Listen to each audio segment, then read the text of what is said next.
Pour créer une variable avec Scratch 3.0, on va dans Variables. Par défaut, on a une variable qui s'appelle ma variable, et pour créer une nouvelle variable, on clique sur Créer une variable. On choisit un nom, donc là c'est A par exemple, et on voit que par défaut, lorsque c'est coché, la variable est affichée sur la scène, donc ce qui nous permet de visualiser sa valeur.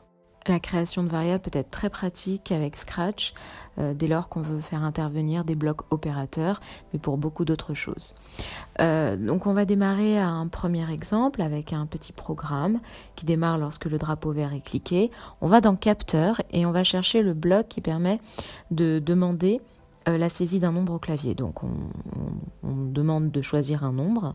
La réponse à cette question, on va donc la mettre dans la variable que nous venons de créer.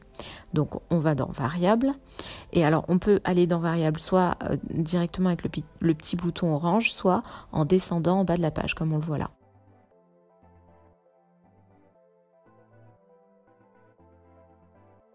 Il nous suffit de récupérer le bloc mettre une valeur dans la variable.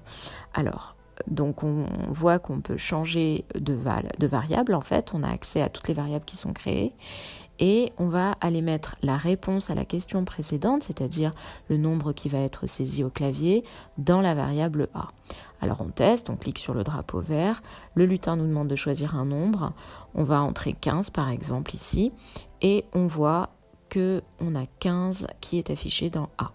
Alors on fait un autre essai, on nous demande de choisir à nouveau un nombre, on entre 20 et on voit que 20 a écrasé le 15 et on a bien 20 dans la variable A. On va maintenant voir comment créer une deuxième variable qu'on va appeler B par exemple.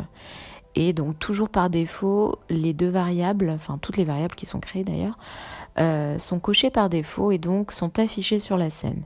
On peut donc les décocher pour ne plus avoir leur affichage sur la scène. Donc ça dépend de ce qu'on veut.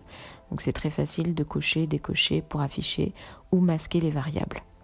Alors on va retourner dans Capteur pour poser la même question que tout à l'heure et donc pour demander la saisie d'un deuxième nombre. Ce qui peut être utile si dans un programme on a besoin de demander plusieurs valeurs. On ne peut pas le faire simultanément, donc il faut poser plusieurs fois la question, demander, choisir un nombre et mettre la réponse dans chaque variable. Donc là, on va saisir le bloc mettre A et donc on va sélectionner la variable B cette fois. On met la réponse dans cette variable B et on va tester. Donc on va cliquer sur le drapeau vert. On nous demande de choisir un nombre. On va saisir un premier nombre, 5 par exemple. On voit que 5 apparaît dans la variable A, on nous demande de choisir un deuxième nombre. On saisit 34 par exemple, on voit bien 34 apparaître dans la variable B, on a bien nos deux valeurs dans nos deux variables. On peut donc utiliser ces deux valeurs pour faire des calculs, faire des comparaisons, enfin on a vraiment plein de possibilités.